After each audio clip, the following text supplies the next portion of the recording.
Nabi Hurairah radhiyallahu anhu qala Rasulullah sallallahu alaihi wasallam min husni islamil mar'i tarkuhu ma la ya'ni. Haditsun hasanun rawahu Tirmidzi wa ghairuhu hakadha. Di antara tanda kebaikan Islam seseorang yaitu dia meninggalkan apa-apa yang tidak bermanfaat. Di antara tanda kebaikan Islam seseorang, ya, dia meninggalkan perkara-perkara yang bukan urusan dia. Malayanihi ati malayahumuhu min umuriddin wa dunya. Itu ya apa-apa yang bukan urusan dia. Ya, bukan urusan dia kok diurusin gitu. Hadis ini hadis hasan dikeluarkan oleh Tirmidzi dan yang lainnya. Hasan demikian. Hadis ini Bapak sekalian, ikhwati Islam azani Allah wa iyyakum,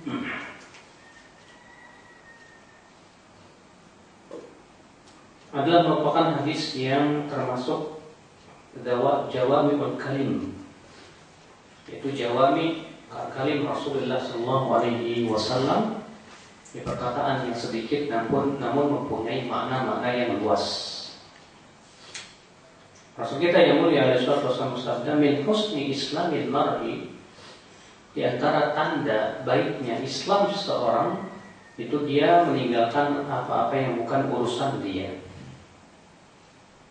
Karena Bapak sekalian, setiap manusia pasti Allah berikan kepada dia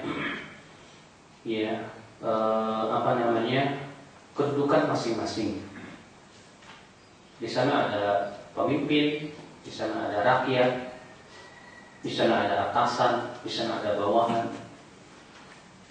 di sana ada ulama, ada juga ya mad'u dan yang lainnya. Nah tentunya ya setiap kita berusaha untuk memahami posisi kita masing-masing. Ketika kita tidak atau sudah keluar dari mengurusi posisi kita masing-masing, seringkali kita akhirnya mengurusi itu bukan urusan kita. Sebuah contoh. Assalamualaikum. Sebuah contoh misalnya Bapak sekalian, pemimpin dan rakyat. Pemimpin ditugaskan untuk mengurusi urusan-urusan rakyat. Mereka mengurusi tentang masalah politik, ekonomi dan yang lain-lainnya. Rakyat, sebagai rakyat dia pun mempunyai hak-hak yang harus dilakukan terhadap pemimpin. Nah, ketika rakyat memposisikan dirinya sebagai seorang pemimpin dan dia akhirnya memikirkan tentang urusan-urusan yang berhubungan dengan rumah tangga, ya pemimpin, berhubungan dengan politik dan yang lainnya, akhirnya ya itu namanya mengurusi sesuatu yang bukan urusan dia. Demikian pula ya seorang penuntut ilmu mengurusi urusan ulama. Ya ulama mereka berfatwa, berijtihad. Tapi kemudian seorang penuntut ilmu ya yang tidak tahu diri misalnya, dia kemudian berani mengurusi urusan-urusan besar karena itu adalah urusan-urusan ulama. Nah ini seperti ini Bapak ya pasti akan lebih merusak. Makanya kata Rasulullah, min husni islamil mar'i, di antara tanda baik bagusnya keislaman seseorang, tarkuhu ma la ya'ni, yaitu meninggalkan apa-apa yang bukan urusan dia. Kata Syekh Abdurrahman As-Sa'di, mafhumul hadis, hadis ini menunjukkan anna man lam yatruk ma la ya'nihi fa innahu muslimun fi islamihi, bahwa orang yang mengurusi urusan bukan urusan dia tapi urusan orang lain dia urusin, maka ia belum lurus dan belum baik Islamnya. وذلك شامل للأقوال والأفعال المنهي عنها نهي تحريم أو نهي كراهة. Ya, karena dan yang demikian itu mencakup perkataan maupun perbuatan yang terlarang. Baik terlarang itu hukumnya haram ataupun terlarang itu hukumnya makruh. Iya. Syekh Utsaimin rahimahullah juga berkata, "Hadzal hadits aslun fil adab wa tawjih as-salim." wa huwa anna al-insana yatruku ma la ya'nihi ay ma la yahummu wa ma la 'alaqata lahu bihi fa inna hadha min husni islamihi wa yakunu aydan rahatan lahu li'annahu idza lam yukallif bihi fa yakunu rahatan lahu bila shakk wa wari'an li nafsihi. Kata beliau, hadis ini adalah merupakan pokok adab dan bimbingan yang selamat. Itu bahwa manusia hendaklah meninggalkan yang bukan urusan dia, yang tidak ada hubungannya dengan dia. Karena itu merupakan kebagusan Islam dia, dan itu sebetulnya membuat dia tenang hidupnya. Dia tidak dibebani dengan beban-beban yang bukan urusannya, sehingga pada waktu itu lebih menenangkan hidupnya tentunya. Ini yang pada Islam terjadinya kerusakan. Itu seringkali terkadang akibat daripada seseorang mengurusi bukan urusan dia. Yang sudah saya sebutkan tadi contohnya ketika rakyat sudah berani berbicara masalah politik. Ketika rakyat ikut berbicara masalah politik, padahal politik itu bukan urusan rakyat. Pasti yang ada apa? Yang ada pasti berbagai macam hal yang tidak diinginkan. Ketika pemimpin misalnya melakukan sebuah sikap begini-begini dalam sebuah politik, perekonomian ataupun yang lainnya, kemudian rakyat yang tidak tahu diri ketika melihat sikap-sikap pemimpin menurut pandangannya kurang tepat, akhirnya dia ngoceh. Itu pemimpin kita begini, itu pemimpin kita gini. Padahal barangkali pemimpin lebih paham tentang lapangan yang ada. Kenapa dia harus mengambil sikap begini dan begini? Makanya kalau Islam azani Allah wa yakum, ini sepadan dengan hadis Nabi sallallahu alaihi wasallam yang dikeluarkan Ibnu Majah bahwa Rasulullah sallallahu alaihi wasallam bersabda, kata beliau, inna satakunu sinuna khadi'at, nanti akan muncul tahun-tahun yang menipu. Yusaddaqu fiha al-kadhib wa yukadzabu fiha as-shadiq. Orang yang dusta dianggap jujur dan orang yang jujur dianggap pendusta. Wa yu'tamanu fiha al-kha'in wa yukhawwanu fiha al-amin.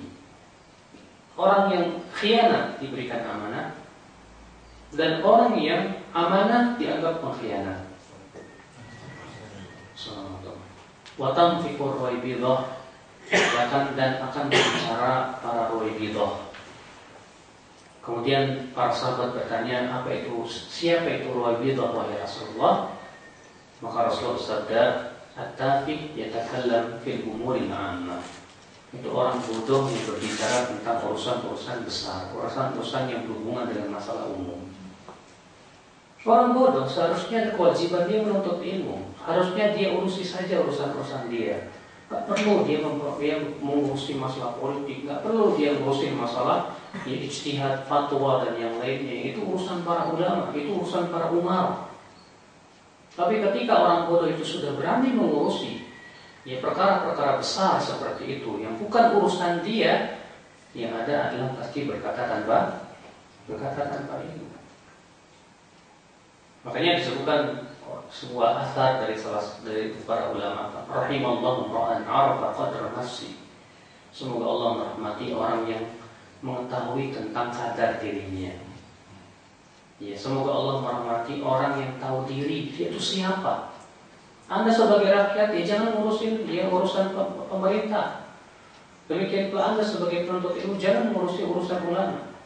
Demikian pula Anda sebagai bawahan jangan ngurusin urusan atasan. Semuanya lakukanlah sesuai dengan porsinya masing-masing. Itu yang diperintahkan Rasulullah sallallahu alaihi wasallam ikhwatul Islam azani Allah. Ini merupakan bimbingan yang sangat luar biasa sekali di dalam kehidupan kita. Berkata Imam Nawawi rahimahullah, kata beliau, min husni islamil mar'i tarkuhu ma la ya'ni ay ma la yahummuhu min amri ad-din wad dunya min al-af'ali wal aqwal. Artinya apa-apa yang bukan urusan dia, baik dalam masalah dunia maupun masalah agama, baik perkataan maupun perbuatan. Wa qala sallallahu alaihi wasallam li Abi Dzar, Ya, hina sa'alahu an suhufi Ibrahim. Nah, di sini kemudian beliau membawakan sebuah riwayat, namun sayang riwayatnya tidak sahih, ya, tidak perlu saya bacakan. Yang jelas ikhwatul Islam azani Allah wa iyyakum, ya, bahwa maksud daripada hadis ini adalah ya kewajiban kita adalah urusilah dan hendaknya kita untuk mengurusi yang merupakan urusan kita masing-masing. Ini ikhwatul Islam azani Allah wa iyyakum. Sebagian ikhwah ada yang menafsirkan hadis ini atau menerjemahkan hadis ini dengan terjemah di antara tanda baiknya keislaman seseorang yaitu meninggalkan apa-apa yang tidak bermanfaat.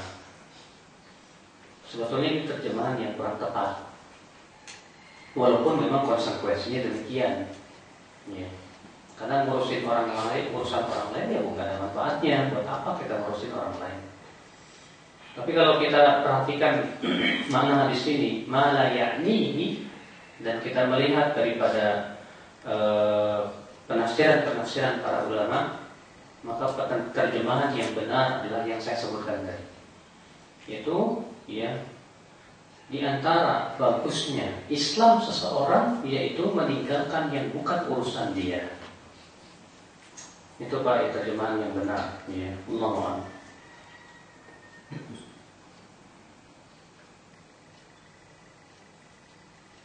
Kata Syekh Abdurrahman As-Sa'di, فَيَشْتَغِلُ هَذَا الْمُحْسِنُ بِمَا يَعْنِيهِ مِمَّا يَجِبُ عَلَيْهِ تَرْكُهُ مِنَ الْمَعَاصِي وَالسَّيِّئَاتِ وَمِمَّا يَنبَغِي لَهُ تَرْكُهُ. Maka hendaklah ia lebih menyibukkan dengan urusan dia pribadi, yaitu dia berusaha untuk meninggalkan maksiat-maksiat dan keburukan. Ketika kita ngurusin kesalahan orang, berarti kita sudah ngurusin bukan urusan kita. Ya, yang salah dia, kenapa kita yang sibuk? Terkadang kita untuk ngurusin kesalahan diri kita sendiri lupa. Ya, padahal kewajiban kita adalah pikirkan aja kesalahan kita sendiri. Kesalahan kita sendiri masih banyak gitu loh. Allahumma kalau kecuali kalau kesalahan itu berupa pemikiran-pemikiran yang menyesatkan.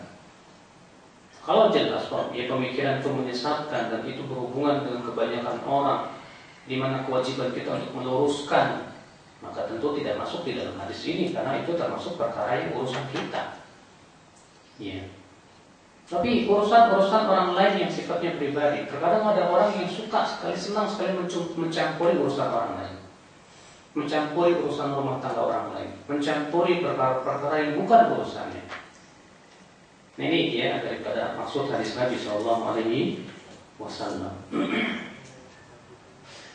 Dari hadis ini kita ambil faidah, yustafadu min hadzal hadis, awalan anna al-Islam yatafawat. Minhu hasan wa minhu ghairu hasan. Hadis ini kita ambil faedah yang pertama, kata beliau, Islam itu bertingkat-tingkat. Ada yang baik, ada yang tidak baik. Artinya keislaman seseorang itu bertingkat-tingkat. Ada yang Islamnya bagus, Masya Allah. Ada yang Islamnya tidak bagus. Sehingga hadis ini menunjukkan akan bahwasanya iman itu bertambah dan berkurang. Dan ini merupakan keyakinan Ahlussunnah wal Jamaah, ya.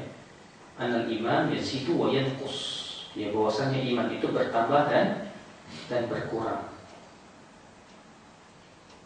Faedah yang kedua, annahu yanbaghi lil insan an yada'a ma la ya'nihi la fi umuri dinihi wa la dunyah. Lianna dhalika ahfadhu li waqtihi wa aslam li dinihi wa aysar li taqsirihi. Bahwasanya seseorang hendaklah meninggalkan sesuatu yang bukan urusan dia, baik dalam masalah agama maupun masalah dunia. Ya, tinggalkan yang bukan urusan kita, ya masalah agama. Seperti masalah agama, masalah perkara yang kita itu bukan urusan seperti penuntut ilmu. Ada penuntut ilmu yang merasa dirinya seakan-akan dirinya ulama gitu. Akhirnya dia berani berfatwa, akhirnya bahkan naudzubillah ya berani mengkritik ya para ulama, padahal ya kemampuan dia dari sisi keilmuannya sangat rendah. Ya.